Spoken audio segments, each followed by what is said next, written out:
Hey guys, Pastor John here. Have you ever come to a crossroad in life and you're at a point where you have to make a decision and you're not real sure exactly which direction to go? You're not real sure if this thing fits into your life and you're at a quandary. You don't know exactly what to do. You don't know exactly where to go. Let me share with you a principle that's worked well for me and my family over these many years of trying our best to serve the Lord. Watch this.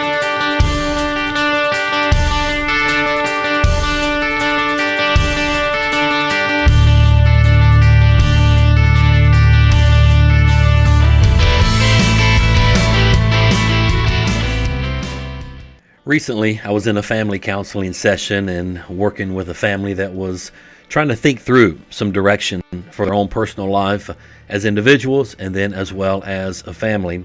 And they were at a crossroad and they really needed some counsel and advice on which direction to go and how to get there, how to discern what God's will was and is for their life.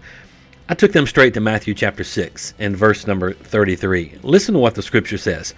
It says, "Seek the kingdom of God above all else, and live righteously, and He will give you everything you need." I love that verse. I mean, that verse helps prioritize all of life. Seek first the kingdom of God in every area of your life. That's what He's saying. Above all else, and live righteously, and He, the Lord, will give you everything that you need. Let me try to break that down for you, make it a little bit more simple if I can, as far as prioritizing our life. For me, this is a principle that I have lived by for many years. This thought's not original with me. I can't remember who exactly told it to me originally, but I've remembered it for about as long as I've been a Christian, been a believer. But life can be broken down into four categories, or four areas, if you will.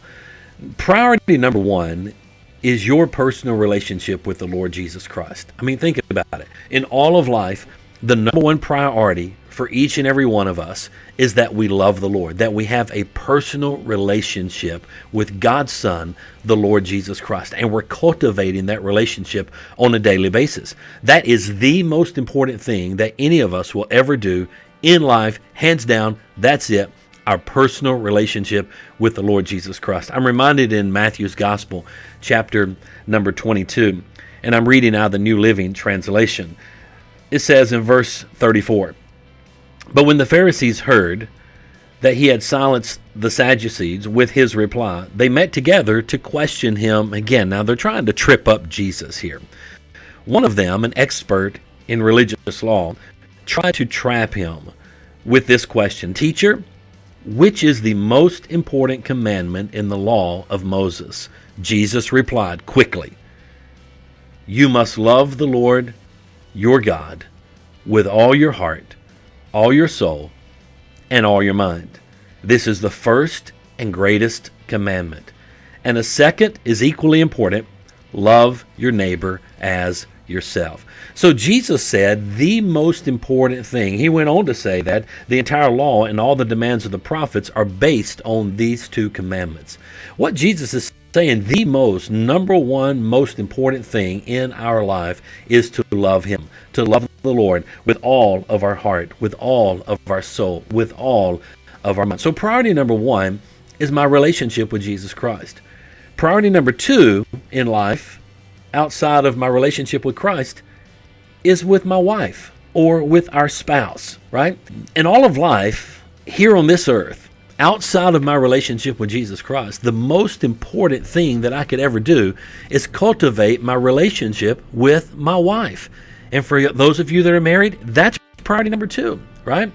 Above and beyond everything else that we're trying to decide whether we should be involved with or not, whether we should go there or not, whether we should do that or not, whether we should extend whatever it is that we're trying to do and make a decision about, it all needs to fall in these parameters. One, my relationship with Jesus Christ, right? My personal relationship with Jesus Christ. Two, with my spouse. My wife on this earth is the most important relationship that I'm going to cultivate and that I'm going to have, and the most important person in this life outside of Christ. And then number three are my children. I'm a parent, right? So it's my children. So I'm looking at decisions that I make on a daily basis, and I'm running them through the funnel, if you will, of these priorities. How's it going to impact my personal relationship with Jesus Christ? How's it going to impact my spouse, my wife? How's it going to impact my children and me carrying out my role as a father? And then, of course, priority number 4 is our career. For me, it's being a pastor, right? So everything that I do, I run through this paradigm, if you will, of these 4 priorities. My personal relationship with Jesus Christ, my wife, my children, my family, my career, being a pastor, for me, the church. Anything that I do, anything I'm involved in, anything that I'm making a decision about, I run it through those 4 areas. And if I can get a check mark on all of those, that, hey, that will enhance this, that will enhance that, that will be okay with that. Or, boy, I will have to sacrifice a little bit of this relationship if I'm going to pursue that. To me, that's a no-brainer. I'm not going to do it. Right? So maybe that'll help you. As you think about life, I want you to kind of simplify life, if you will. I know it's complicated, but simplify life, if you will, somewhat with these 4 most important foundational priorities in your life. 1, your personal relationship with Christ. 2, your spouse. 3, your children and your family. 4, your career. If you get those out of order, life is going to get messed up. I hope this helped you today. God bless you all. Have an amazing day.